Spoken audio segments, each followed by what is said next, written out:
Salut, bonjour à tous, eh bien on va parler de l'infini. Eh ben l'infini, on sait jamais par où ça commence, jamais par où ça finit. Donc on va faire plusieurs vidéos. Une vidéo qui parlera de cette notion d'un point de vue historique. Qu'est-ce qu'on en pensait les philosophes, les penseurs depuis 2500 ans. Et puis on fera aussi des vidéos sur le nombre transfini. Voilà, c'est une création de Georges Cantor à la fin du 19e siècle. Voilà. Alors, le nombre transfini. Bon, on peut démarrer là-dessus. Le nombre transfini.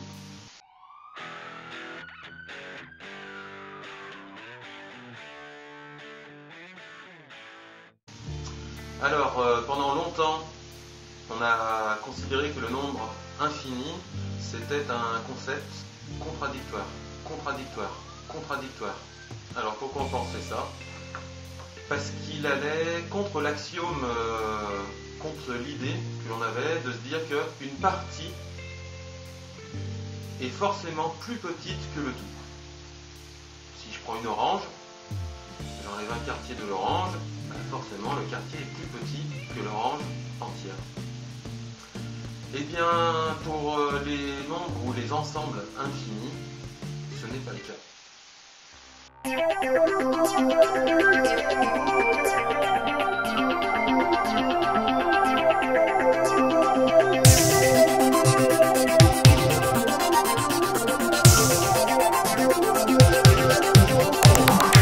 Prenons par exemple l'ensemble des nombres entiers. On peut les partager, l'ensemble des nombres pairs, l'ensemble des nombres impairs.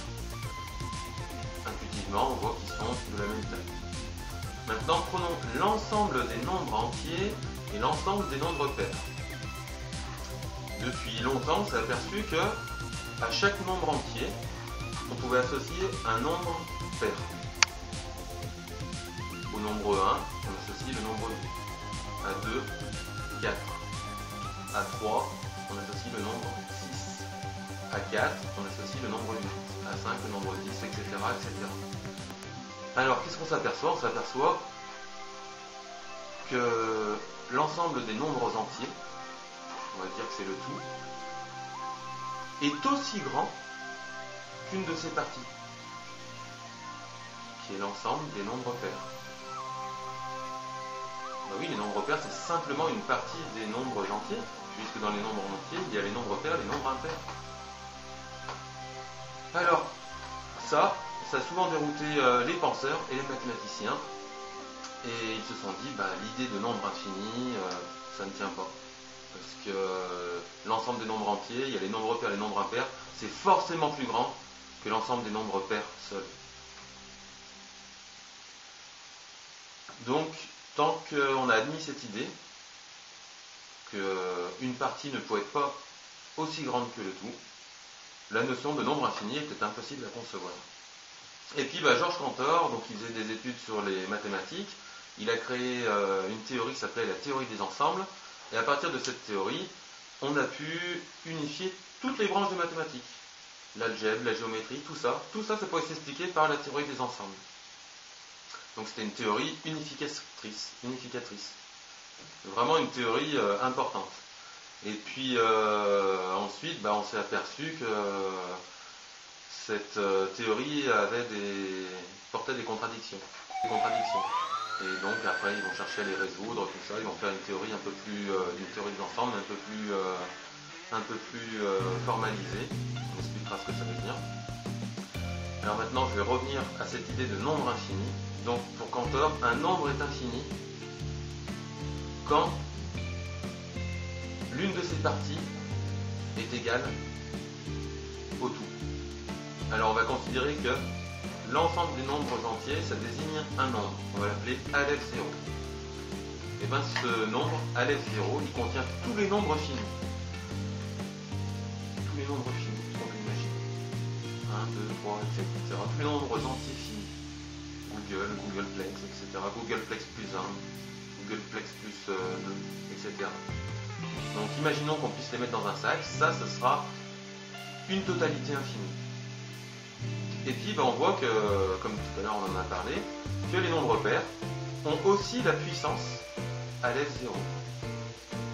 disons, le même nombre d'éléments, puisqu'on peut les apparier un par un.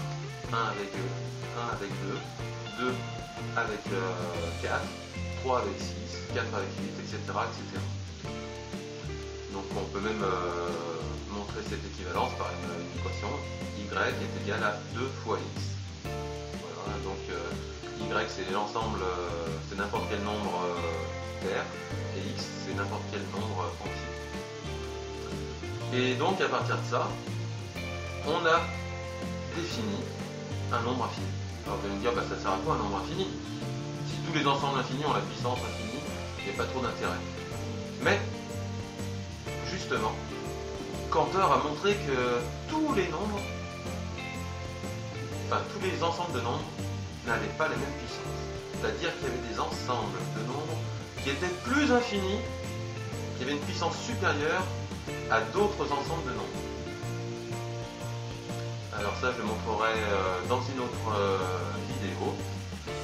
Alors tout de suite, il y a beaucoup d'ensembles de nombres qui ont la puissance à f0, hein, comme les nombres négatifs, les nombres rationnels, etc.